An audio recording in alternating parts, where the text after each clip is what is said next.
welcome in to Speaking Sox, episode number 2, presented by the Tipsy Tailgate. I'm Aiden Elgrobly. I'm Ben.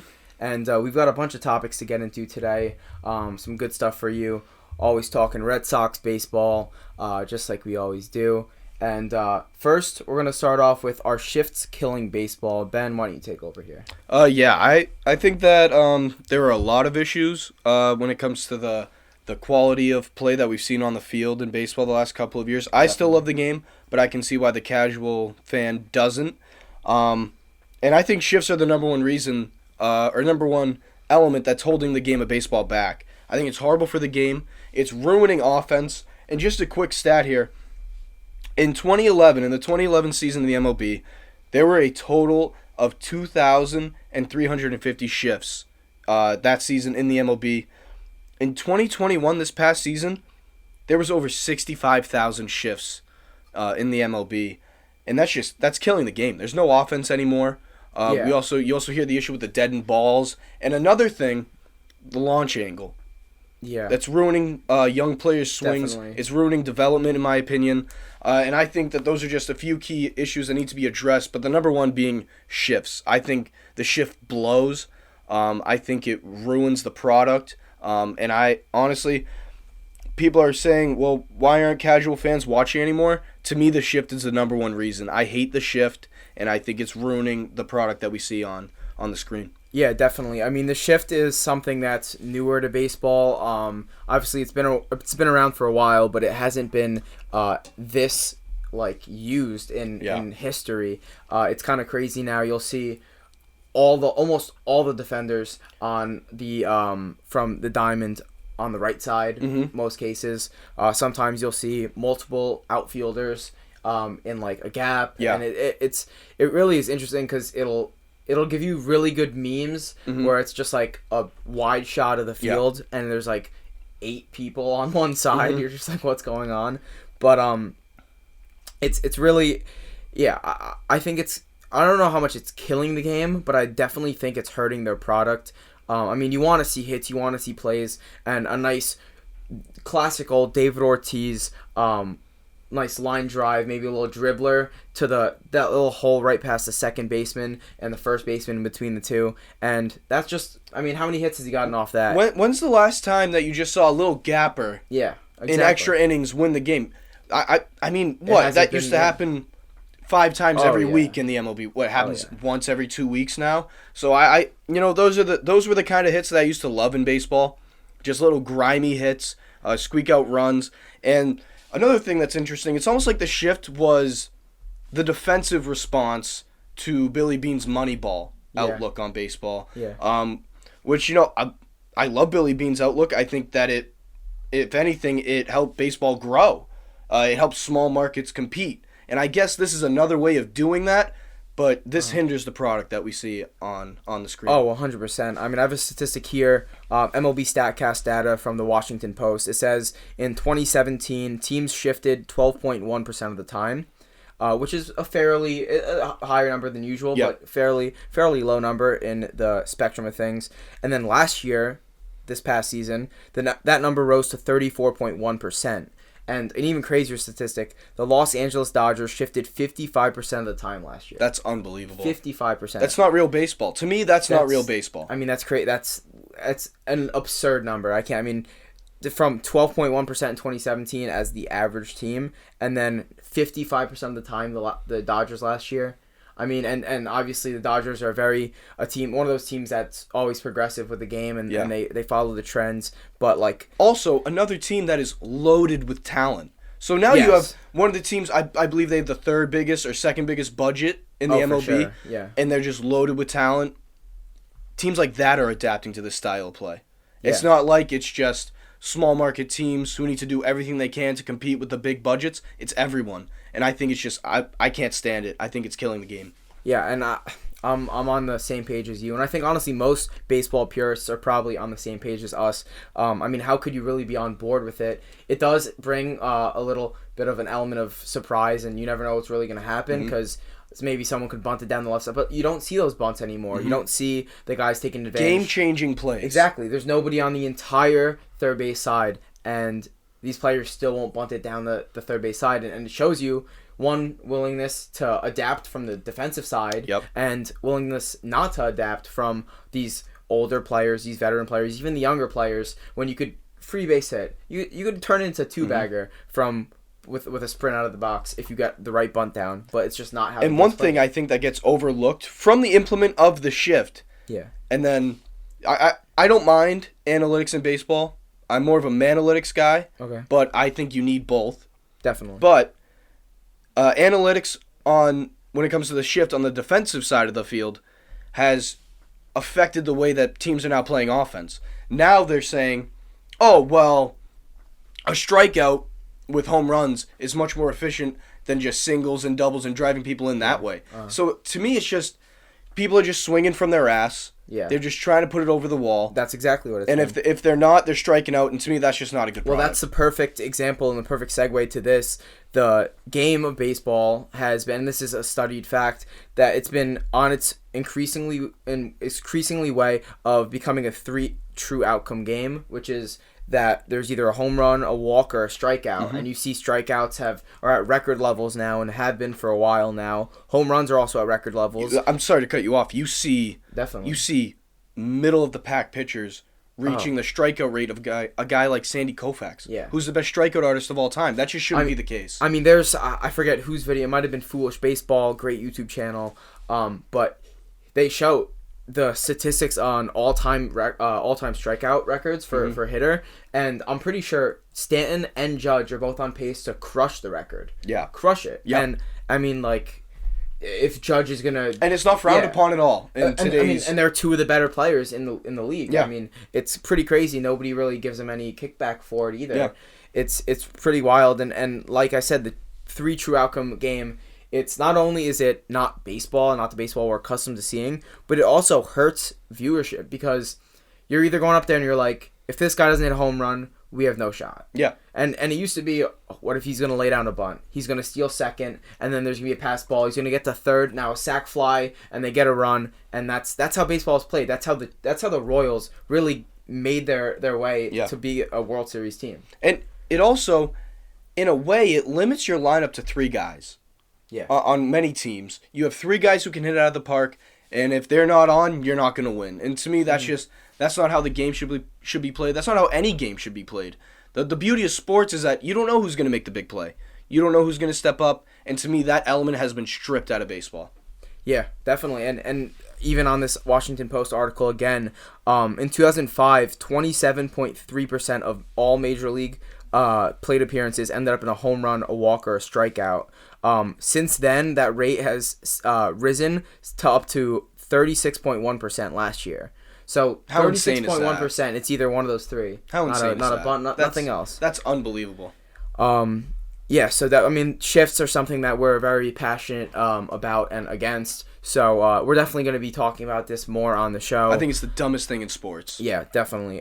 So let's shift to something else here. We've got the MLB's top 100 list was recently released, and a couple surprising things on there. Maybe even outside of the Red Sox. A couple to point out. I mean, you've got players like Derek Jeter here at 28 and Albert Pujols at 30. I mean, that's criminal in my opinion, and I said that on the Tipsy Tailgate. Yeah. Follow us on Instagram and TikTok for that content. But that's just bad. I mean, Albert Pujols is one of the purest hitters in all of baseball, Love Albert the Pujols. History. And this guy, I mean, Jeter, and not taking anything away from Jeter, but he's not better than Albert Pujols. He's not. And he's not. Also, I understand this is a podcast from 2 diehard Red Sox fans, and I don't want this to be viewed as Yankee hate. Yes. Because to be honest with you, do I hate the Yankees? Yes. Oh, of course. Do I respect them? Of course. Yeah, you of have course to. I respect the Yankees. And I love Derek Jeter. I think Derek Jeter is a fantastic player. Mm-hmm. He is wildly overrated. Wildly overrated. I mean, even if you look at his defensive stats, he was a liability on that for most of the time. I mean, he's known for that huge the diving play and the flip, the famous across body throw from short. But like, I mean, he has all the moments, but he was never consistent. To me, Derek Jeter was a very, very, very, very, very good player who who was drafted by a great franchise, Yeah. was on great teams for a long time. And so naturally, he won a lot of championships. He had a lot to do with why. He did. Certainly. He was probably one of the 3 to 4 biggest reasons on each of those runs that they won. Yeah. But was he the biggest? No. Yeah, and it's also another thing where his outside and off the field persona, his aura helped his case for sure. I agree. And even like we said, we respect the Yankees. We don't like the Yankees, but we respect them. I think Mariana Rivera at 31. I love Mariana Rivera. He should be a little bit better. He's way too low. 31 is way list. too low. Mariana Rivera should be, honestly, inside the top 20. And what I mean by that is like 10 through 20. He should be in that range on this list. So now let's get into some of the Red Sox on this list. Let's start up here. And sorry if we missed anyone. I don't believe we did. But Carlton Fisk at 87. Where do you think that's fairly ranked? Yeah, I think that's fair. I think it's fair. He's one of the most iconic players, I'd say, in MLB history. Yes, definitely. He was great. I'm sure he's one of my dad's favorite players. Yeah, I mean, I wish we were able to see him more. If you didn't know, we're college students. Just a gritty player. Yeah, I mean, he's looking at some of his stats here. I mean, he put up really solid years, and he did it for a long time. 24 years in the MLB. He played in the Red Sox, and then he went over to the White Sox. So he just loves Sox, and he's He's one of those guys where his stats won't blow you away, right? But he was just so consistent for so many years and the cornerstone of really the Red Sox. And a fantastic defensive player. Oh, for sure. So I'd say that's about a fairly ranked for a little bit better of an understanding. He's right behind Roberto Alomar, and then right ahead of Willie Stargell and Shoeless Joe Jackson. I'd say he's probably right where he should. Yeah, and Pudge Rodriguez is at 90, so that's kind of a comparison there. Pretty close to Pudge. Then Manny Ramirez next up, 68. I mean, Manny's one of those guys where he was just the most fun to watch. You just gotta love Manny. Yeah, the most fun to watch. I don't think I've ever met a fan of sports, a fan of baseball, who dislikes Manny Ramirez. How could you? With all the antics that came along with him. I think he's still playing. Is he still playing? I think he's in like a foreign league, a little international baseball. That guy is unreal. Yeah. Talk about a guy who played with passion, played with heart. He just loved the game. He just loved to have fun. Yes. Nothing to dislike with Manny Ramirez. And he's where he's ranked. He's right at 68. We've got Max Scherzer at 65, Cal Ripken Jr. at 66, Brooks Robinson at 67, Manny at 68, and then Ozzie Smith at 69. Again, I would say this is a really good spot for Manny. I agree. I think that's fairly ranked. I agree with that. Then next up on our list, there he is, David Ortiz, number 60, the GOAT. 63 here on this list. He's ranked one ahead of Eddie Matthews, which is a big one of those bigger the arguments for I believe he was the following DH, right? Yeah. They're like the 1 and 2 DH guys where they always battle it out. So they gave him the nod right ahead of him. He's also right behind Mel Ott and 2 away from Carl Yastrzemski. But I mean, David Ortiz, you can see it. We've got on our logo here. We've got his retired number. I mean, he's my favorite player of all time. My favorite player as well. Yes, love Poppy. I mean, how could he not be? Just so many big moments. I mean, just 5 minutes ago, we were downstairs watching his his huge moments against the Tigers. 2013 ALCS Game 2. If you haven't seen it, bottom of the 8th, 2 outs. I believe he had 2 strikes in the count. I think so. Down 5-1, bases juiced, hits a bomb into the bullpen. Probably the single greatest hit in Red Sox history. And I know that there's been plenty. There's been so many. But, oh, my God, what a moment. I mean, I can't even imagine a time Fenway was louder. I mean, the stadium was probably bouncing. Maybe in 2004 when they won the first one after the curse. Yes, but this is right up there with it. Oh, my God. What a moment. I was electric. And then even the way he went out, I mean, just being one of the best MLB seasons for a player to retire following. Yeah. I mean, he was just electric. We talked about it last episode, how he was tearing up the league. Probably the best hitter in the league going up until the All-Star break that year. And then he just retires, kind of like what Brady did. Yep. So I got to say. Do you think he's fairly ranked here? I think he's too low. I think Poppy is far too low. I think so too. I don't think many players in the history of sports have meant as much as he does to his franchise. Yeah. I understand he's a DH, and that inherently makes him less valuable in a sense because he only does one thing. All he does is hit. But a guy like, I believe he's better than Frank Thomas. I'm sorry. I think he's a far better, not far better, but a better player than Frank Thomas. Frank Thomas is at 49 for you guys listening. And I honestly, and Ichiro yeah. Suzuki, he is not a better baseball player than David Ortiz. I'm sorry. He just isn't. I think David Ortiz should be in that 40 range with around Frank Thomas, probably a little ahead of Frank Thomas, and I think Ichiro Suzuki should be way further back on this list. I'm not a big Suzuki fan. I think another thing, if you're going to give Derek Jeter the big moments and the persona nod and push him ahead on the list, give it to Poppy too. Then you got to give it to Poppy too. You have to. I mean, like you're looking at guys, Wade Boggs at 45, and we'll get to him, but Clayton Kershaw's at 52. I think if David Ortiz, if you put him, I'd say 53, right after Clayton Kershaw, I'd be okay with that. Well, I would also argue that Kershaw should be a little higher on this list. Yes, and Kershaw should be higher. Even Miggy, honestly, 59. I mean, it's a little too low for Miggy. Definitely low for Miggy. Aiden, not to cut you off, sorry, but just to put this into perspective, 3 guys, obviously Yankees, Mariana Rivera at 31. I think he should be far higher. Yes, me too. Derek Jeter at 28. Okay, I can deal with that, honestly. Yeah. And then, where is A-Rod on this list? 26. 26, yeah. So, 3 guys who are at 31, 28, and 26. 2004 ALCS, all 3 of those guys on one team.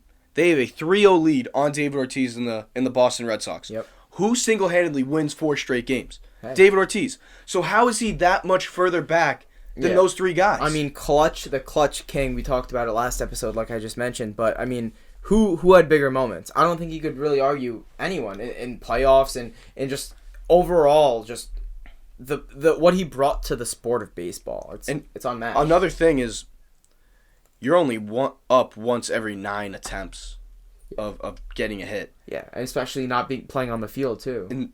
And he had that much impact. That's just amazing to me.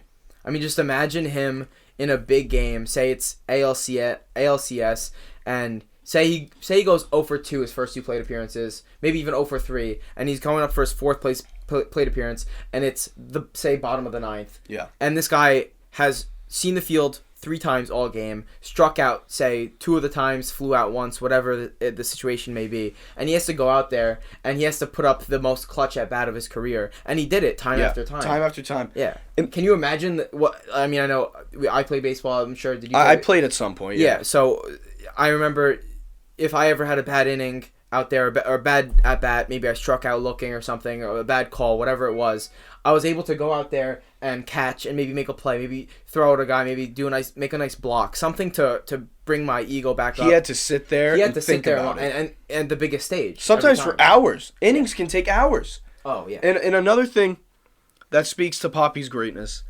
2013 World Series, I know we're going to touch upon that team a little later.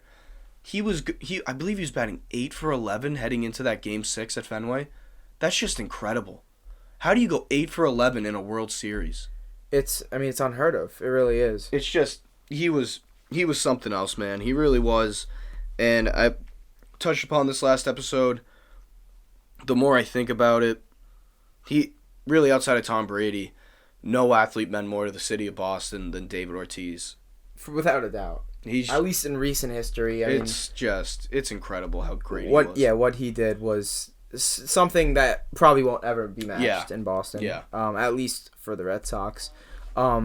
Next up on our list, Carl Yastrzemski, like I mentioned, 61, 2 spots ahead of David Ortiz. And Yastrzemski is one of those guys that's, like you said, with Carlton Fisk. Yeah. I mean, he's one of those guys that's just most, like, iconic with Boston, iconic with the Red Sox. And just on one of those teams that was stuck in the curse.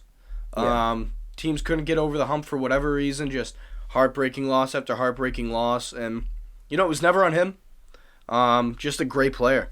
And, I mean, you look at his 1967 season, long before our time, but wins the MVP, okay? Has 189 hits, leads the league. 112 runs, leads the league. 44 homers, leads the league. 121 RBIs, leads the league. Or, I'm sorry, he might not lead the league. His career high. Yeah. And hits for a 326 average. I mean, you 622 That's slugging. This absolutely raking. I mean, 360 total bags. Like that stuff that like that at that time at least. Yeah. Almost unheard of. Those are like Ken Griffey numbers, and sure. you don't see him at that time. I mean, just a career of just pure statistics. 23 years, all of them with the Red Sox. I mean, that just makes him like even more. Though his legend for Boston is so much more. Just from that alone. I mean. If you want to touch on it anymore, I mean, looking at he won a triple crown. I believe it was that year he won the triple crown. 3 batting titles, an MVP. Obviously, he's a Hall of Famer. Really, the only thing missing from his time with the Red Sox is a World Series championship. Yeah, That's really all that's missing. He had 18 All-Star appearances. Longevity, just 7 Gold Gloves. He did it all. Unbelievable. One of the all-time greats, especially from the Red Sox. Next up on our list, Wade Boggs at 45. I mean, what do you think about that? You think he's fairly placed? Probably. I honestly, I think he could be a little higher. Yeah. A little bit. I don't want to sound biased. I might be right now. Honestly, 45 might be perfect. I would argue that David Ortiz should be higher than Wade Boggs. I don't know if that's... I think that's I don't know if that's out of the realm of possibility. I don't know if anyone disagrees with that. I think from the rankings, it seems like it's out of the possibility, but if you... All things included, I think it's definitely I don't know if that's possible. too much recency bias. It could be. David Ortiz, he's unbelievable. Yeah, I mean, looking back at some of Wade Boggs' years, I mean, he just hit for an average every year. He went on this stretch. So he has the 1982 season, okay? Play a little bit short of a season his rookie year. 349 average, okay? Then he follows it up with a 361 average, which is just I mean, having a ridiculous. 328 batting average for your career is pretty insane. 325 the next year. 368, his career high, 1985. Finished 4th in MVP that year.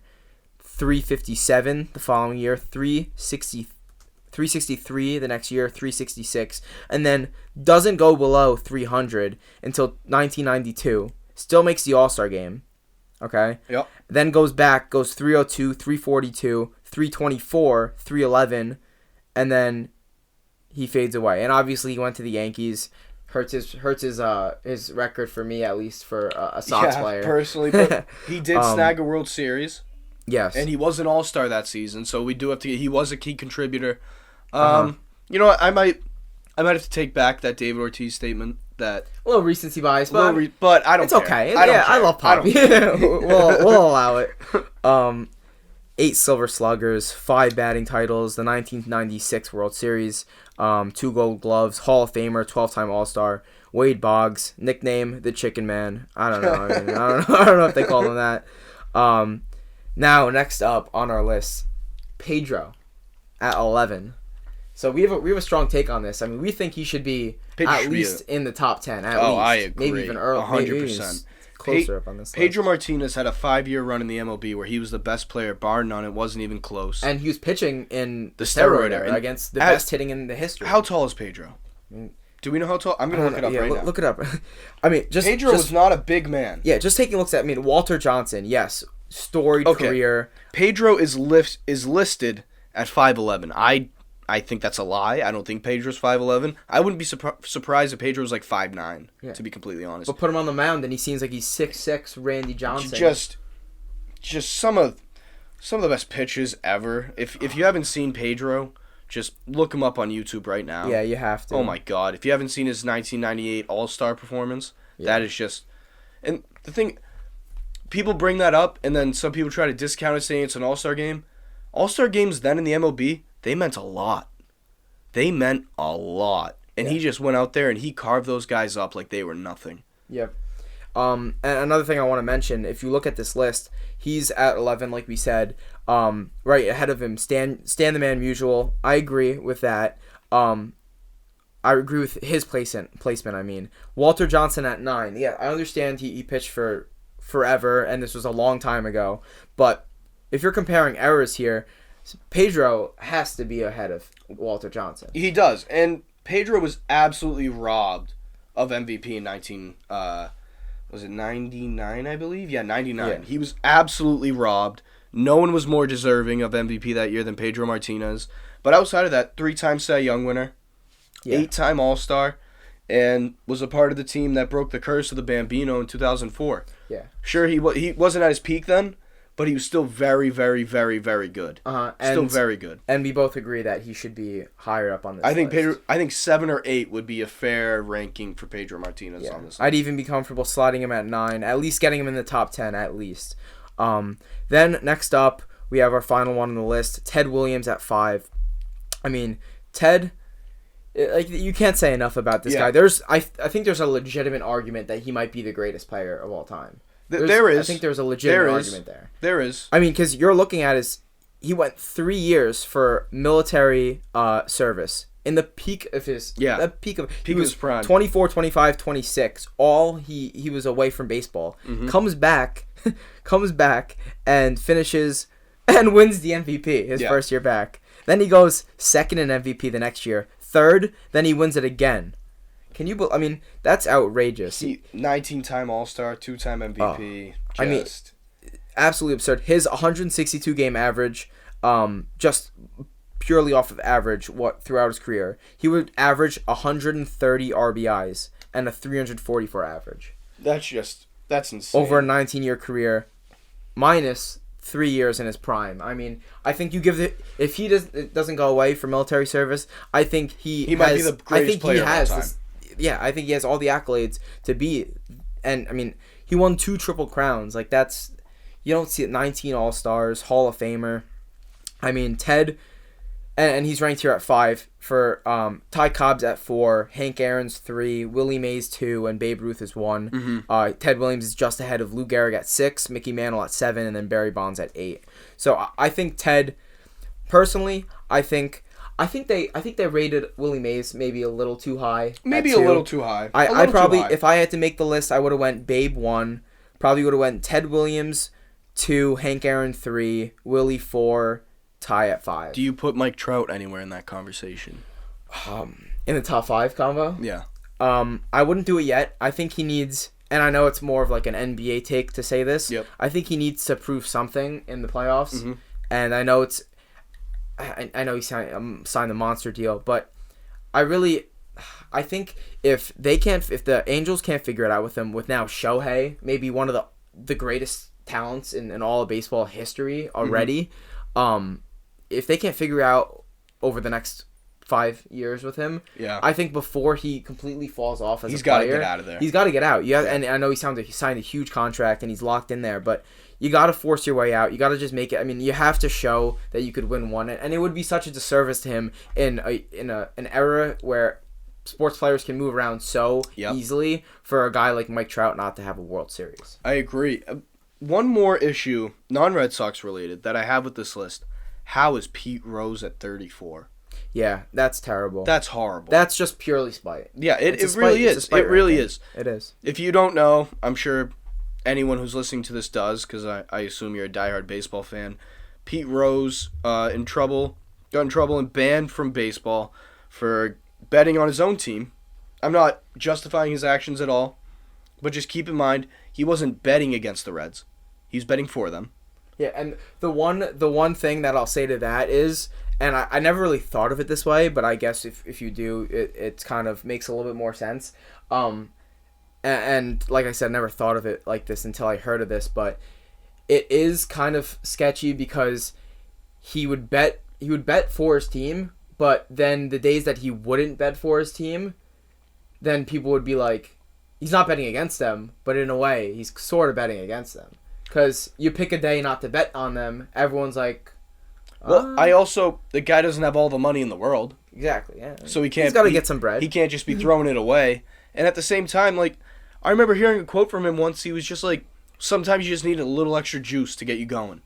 Which, I don't know, over a long season? Yeah. I'm not justifying his actions at all. He played for so long, I am not justifying his actions. He played for so long. All. He did so much, and then he goes as a manager. It was a horrible thing that he did. Yeah. A horrible thing. Agreed. But should he be banned from baseball? No. I don't think so. And it's not, and obviously, if we're talking about the Hall of Fame, it's not the Hall of Fame of good people. If it is, Ty Cobb's not in there. Mm-hmm. He's had so much alleged in his time, but we'll get into a Hall of Fame episode probably in the coming weeks. We touched upon it a little bit last time, but we will have a full episode dedicated to the Hall of Fame. For sure, yeah. And then lastly for this episode, we're going to go our favorite Red Sox team of all time. Our opinions. I'll take the lead here. This 2013 Red Sox team. I mean, that might have been the peak of my life. I love that team. That was. I mean, let me read you some names here, and let me if they ring a bell. All right, ready? Craig Breslow. Beast. Yes. Actually, I hated him. Clay Buchholz. Oh, he drove me nuts. Felix Dufresne. I mean, these are some guys that are ringing bells that are just like John Lackey, of course. Oh, John Lester. John Lackey. John Lester might be my favorite, outside of Pedro, my favorite Red Sox pitcher of all time. Yeah. Everything he went through. Yeah. Everything he battled against. And I was so happy for him fun to watch when he went to Chicago and got another ring. Yeah. I was so happy for him. Andrew Miller. Oh, yeah. I mean, he leaves and he just tears it up. Here's another one. Shane Victorino. Love Shane Victorino. I mean, Jake Peavy. Jacoby Ellsbury. Oh, Junichi Tazawa. Koji. Come on. Love Koji. Love Koji. Brandon Workman. Stephen Wright, the knuckleballer. You got guys on the offense like David Ross, just all-time good guy. Mike Napoli. I mean, Salty. Jared Saltalamacchia. Mike Karp. I mean, these are just Dustin. Yes. Did we mention Ellsbury? Yep, Ellsbury's there. You got Daniel Nava, who had a couple big moments. Johnny Gomes had huge moments. Like you said, Victorino. Love Johnny Gomes. I mean, that was probably the most fun. And obviously, we have to mention Poppy. I know we thought it was assumed. Yes, Poppy. Gotta mention. I mean, Xanders, of course, in there. He was younger. He was wearing number 72. Wearing number 72 at the time. Yeah. Will Middlebrooks. I mean, that team just holds a special place in my heart. I love that team. That's my pick. What about you, Ben? So, if you hadn't gone with them, I would have gone with them as well. Just talk about catching fire in a bottle at the right time, going from worst to first. Just so much heart. Everything that Boston went through that year with the Boston Marathon bombing. That team just, it really carried that city through a tough time. It really did. And but since you went with them, I'm going to go with the 2007 Red Sox. I love that team. Yeah. It's probably the first championship, Boston championship, that I can fully remember, that I can kind of fully appreciate. Just had great players on that team. You had Poppy, you had Manny, Ellsbury and Pedroia were young guns on that team. Yeah. Kurt Schilling on his way out got another ring. Mike Lowell was on that team. Oh my gosh. Just so many great players. John Lester's first year on the team, I believe. First or second season. Josh Beckett, absolute beast. Then he kind of turned into a turd, but he was great then. And then, Tito, Terry Francona managing the team. Got Alex Cora playing second. Yeah, Alex Cora. I love Alex Cora. Which we'll have an Alex Cora episode. We will have an Alex Cora episode because that man most underrated is manager in the league. He is. Oh my God. There's JD Drew. JD Drew, another great player. I don't know about great player, but I loved him. A classic guy. I mean, that team was they were electric. Papelbon. Papelbon was one of the best closers, one of the most electric closers I've ever seen in my life. You got Kevin Youkilis. Oh my God. You got his stance. Varitek. The Greek god of walks. Oh yeah. Jason Varitek, I swear to God, Jason Varitek was the only player in MLB history to wear C on his jersey. That guy was unreal. Tim Wakefield was on that team. That's what I was say, yeah. My favorite knuckleballer of all time. Tim Wakefield played till what? He was 90 maybe. But I loved Tim Wakefield. Was that the year? Correct me if I'm wrong. Might have been later in his career, but he went from being a regular in the starting rotation to a reliever, and then someone got hurt and they put him back. I think so. And then he figured it out again. I think it could have been that year. It was a great little comeback for him. Great story. I love that team. What a good team. Yeah, that's a great team. Julio Luga. I mean, there's just a bunch of guys on this team that memories. Coco Crisp. I love Coco Crisp. Come on. The only thing I remember of Coco Crisp is he was one of the first guys I've ever seen charge the mound. He's just a beast for that. Such a beast for that. Yeah, I mean, that's a great pick for a favorite team. I believe they swept the Rockies in the World Series. Yeah. All right. I think that's everything for this episode. If you're listening, please follow us on Spotify here. Give us a 5-star rating if you like us. If you don't rate us. I'm sure you guys are going to love what we have cooking for you guys. If you're a Yankees fan, don't leave a review. Yeah, don't, and just swipe off the pod right now. Like I was saying, follow us on Instagram at The Tipsy Tailgate. Follow us on YouTube at The Tipsy Tailgate. If you follow us on Instagram, you click the link in our bio. It brings you to everything we've got, including this podcast. We have a podcast out with Lenny Dykstra, MLB legend, another guy who's controversial, kind of like a Pete Rose in that way. And we've got some great stuff coming up, too, in the future. Please check us out. Keep following this podcast, and that's it for episode 2. We'll see you in a couple days, maybe. See you for guys episode next 3. time. See you.